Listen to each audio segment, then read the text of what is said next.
Good day everyone, I'm Catherine Rizal and welcome to our video lesson on Masterworks of the World. In this course, we will explore the following major areas. First is Introduction to World Literature, Ancient and Classical Masterworks, Asian Masterworks, European Masterworks, and lastly is American and African Masterworks.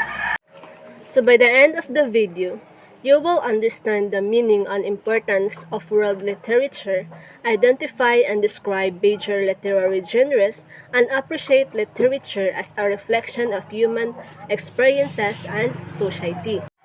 So masterworks of the world refer to understanding literary, artistic, and philosophical creation that have greatly influenced human civilization across different cultures and historical periods. So these works are considered a master because of their exceptional quality, originality, and lasting impact on society. So masterworks often emerge from important historical, social, or cultural contexts. So they reflect the beliefs, values, struggles, and experiences of people during a particular time. So here is the key terms and concepts. First is literary work, where it is written text such as epics, poems, dramas, and novels that express ideas, stories, and emotion. And next is artistic works. It is creative expressions including visuals, arts, music, and performances that communicate meaningful and beautiful. And third is philosophical work. So it is texts that explore ideas about lives, ethics, knowledge, and human existence. And fourth is enduring value. So it is the ability of a work to remain meaningful and influential over time. And lastly is cultural influence. So it is the impact of a work has on beliefs, traditions, thinking, and artistic practices of societies. Examples include Romeo and Juliet. So it is a tragedy by William Shakespeare about young love, family conflict, and fate. So the story is set in Verona, Italy, where two noble families have been bitterly feuding for years. So Romeo and Juliet meet at a party and fall in love at the first sight. So despite their families' hatred for each other, believing Juliet to be dead, Romeo takes his own life. So when Juliet awakens and finds Romeo dead, she also takes her own life. So their deaths finally end the feud, showing the tragic consequences of hatred and impulsive actions. Another example is the Divine Comedy. So it is an epic poem that tells the story of Dante's imaginary journey through the afterlife, guided first by the Roman poet Virgil through hell or inferno, and purgatory or purgatorio, and later by his idealized life Beatrice through paradise or paradiso. So using allegory and symbolism, the work explores themes of sin, redemption, divine justice, human virtues, and vices, and the soul's journey towards God. So the Divine Comedy is considered one of the greatest works of the world literature. Now, we will learn about the four main literary genres, which are the epic, poetry, drama, and prose. So these genres help us understand how different literary works are written and how stories are presented. So let's explore each one with simple explanations and examples. So let's start with epic. So an epic is a long narrative poem that tells the story of a hero's adventures and achievements. So it usually focuses on themes like heroism, bravery, honor, and faith. So epics often show the value and beliefs of a culture. So a famous example is the Epic of Gilgamesh. So it is one of the oldest stories in the world. So it tells the story of King Gilgamesh and his adventures as he searches for friendship, meaning, and immortality. So he faces challenges, travel to distant lands, and learn important life lessons about humanity and death. So it is an epic because it is a long narrative poem and focuses on hero's journey and great adventures. Next is poetry. So poetry uses rhythm, imagery, and figurative language to express emotions and ideas. So poems are often short, but they have deep meanings and powerful messages. So one example is the Japanese haiku. Japanese haiku are very short poems that usually describe nature, season, or simple moment in life. So even though they are short, they express deep emotions and ideas using creative language and imagery. So it is an example of poetry because it uses imagery and figurative language. It also expresses feelings and ideas creatively and has a structured poetic form, and lastly, it focuses on meaning and emotion. Let's talk about drama. Drama is a literary work written to be performed on stage. So it uses dialogue and action to show conflict, emotions, and relationship between characters. A well-known example is Romeo and Juliet by William Shakespeare, which tell a tragic love story. So the story show conflict, emotions, and consequences through conversations and actions between the character. So it is an example of drama because it is written to be performed on stage, uses dialogue and character interaction, and show conflict and emotion through action. Finally, we have prose. Prose is written in ordinary language and does not follow a rhythmic structure like poetry. So it includes novels, short story, and essay. So an example is The Adventure of Huckleberry Finn, a novel that tells a story through paragraphs and everyday language. I have here a question. So the situation is, during a lesson on literary genres, a student asked why we classify literature as epic, drama, poetry, or prose. So the question is, what is the main reason teachers classify literature into genres? A. To make students memorize stories. B. To better analyze themes, structure, and style of a work. Or C. To focus only on grammar. Or letter D. To make literature seem difficult.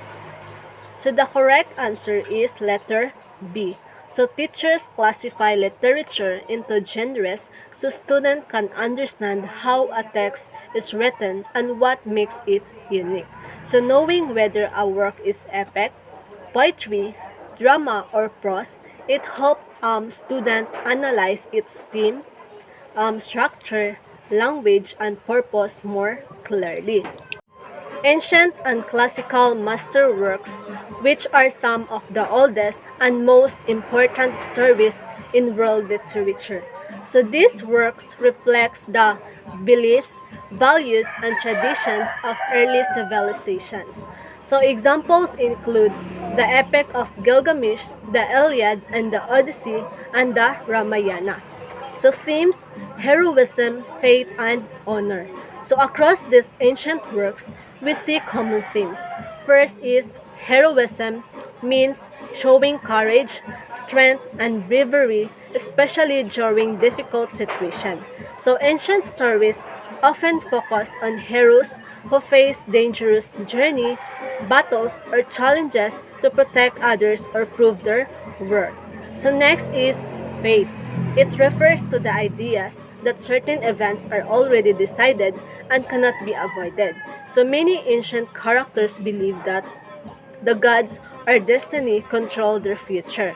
So faith teaches readers that life has limits and that must people learn to accept things they cannot change. And lastly is honor. So honor is about respect, dignity, and doing what is morally right according to one's culture or values. So ancient warriors and leaders often protect their reputation and family name. So it shows the importance of integrity, loyalty, and responsibility. So ancient epics are important because they show us the culture, beliefs, and way of life of early societies. So they also help us understand how traditions and moral lessons were passed from one generation to another. So even today, many modern books, movies, and series are inspired by their ancient epics. So themes like heroism, adventures, love, and sacrifice are still used in storytelling. So they show that although these stories were written long ago, their lessons remain meaningful and relatable to modern audiences. So I have here a simple question. So a student wonders why faith is emphasized in ancient epics. So the question is, why do classical epic focus on faith and honor? So A, to entertain readers only. B, to show how readers live and shape by destiny and societal values. Or C, to teach science. Or letter D,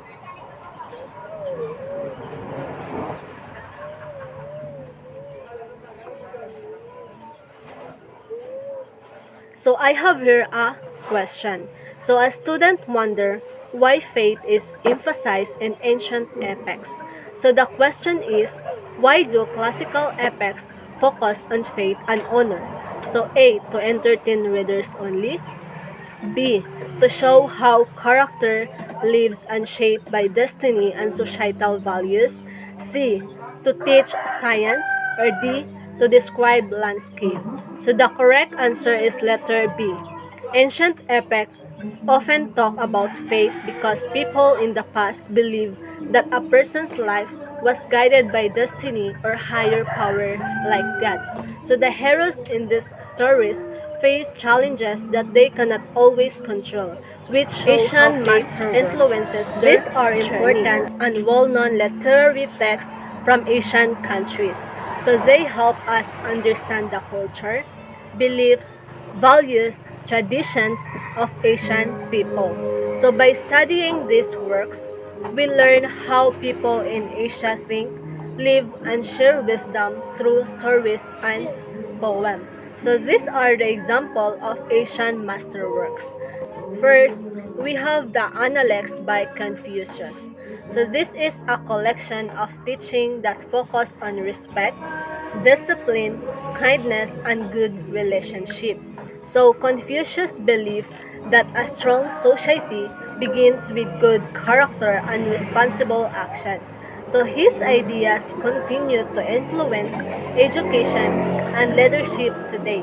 So real life example is in school when students respect their teachers and classmates, so they practice Confucian values like respect and responsibility.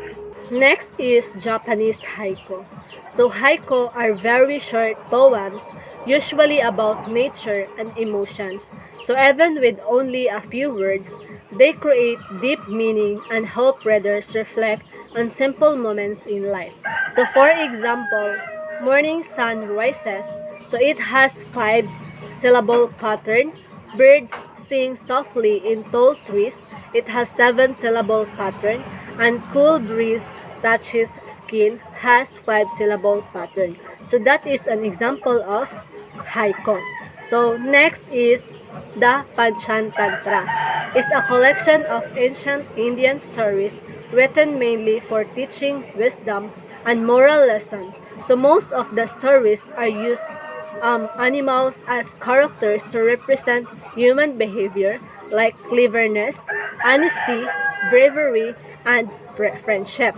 So the purpose is to teach young people how to make good decisions, understand human nature, and solve problems wisely. So each tale usually end with clear lesson or moral. So for example is the monkey and the crocodile. So this story is an animal tale that teaches a moral lesson. So in the story, a clever monkey outsmart a crocodile who wants to eat him.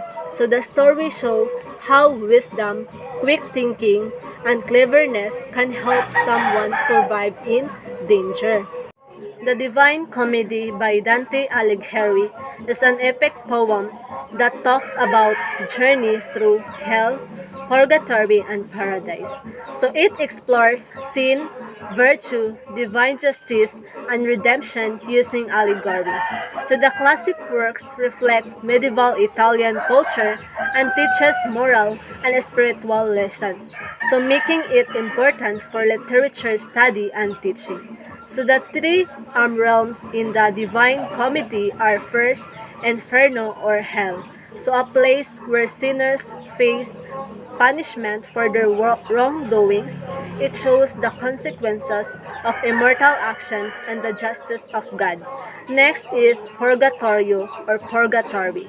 So it is a place where souls purify themselves from sin before entering paradise. So it teaches the importance of repentance and growth.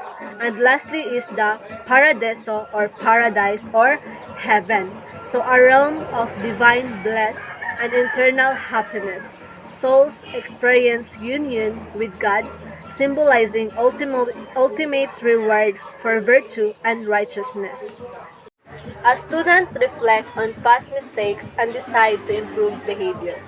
Which part of Dante's journey does this resemble? A. Hell, experiencing consequences. B. Purgatory, reflecting and striving for improvement. C. Heaven, final reward without effort. Or D. Limbo, ignoring morality. Alright, so the correct answer is letter B.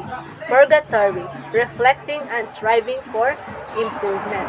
So in the Divine Comedy, purgatory is the place where souls reflect on their mistakes, learn from them, and work to become better before entering paradise. So when a student think about past mistakes and decide to improve, it is similar to the process of self-reflection and moral growth. The Adventure of Huckleberry Finn by Mark Twain in a classical American novel that tells the story of Huck Finn, a young boy who escaped from an abusive father and travels down the Mississippi River with Jane, a runaway enslaved man. Through their journey, Huck learns about friendship, freedom, morality, and social injustice. The novel is written in prose, using everyday language and dialects. So it is important because it teaches lessons about freedom, friendship, morality, and social injustice. Let's proceed to American folktales. American folktales are traditional stories passed down orally from generation to generation. So they reflect the values, culture, and history of the people who tell them. So these stories often include heroes, clever tricks, talking animals, or supernatural events, making them fun and memorable. So the purpose of American folktales is to entertain and to teach moral lessons or cultural values and to explain natural events or historical traditions. In conclusion, world literature introduces the masterworks of the world, showing the culture, values, and experiences of different societies. Studying these works help us appreciate and understand human nature, think critically, and it also improves reading and analytical skills and teaches universal lessons that is useful in life and teaching. That's all for today. Thank you everyone for watching and learning with me today. I hope you find the lesson on world literature and masterworks helpful and interesting. Remember, these concepts are important not just for your studies, but also for understanding culture, values, and human experiences. Every lesson you review brings you one step closer to passing the lead.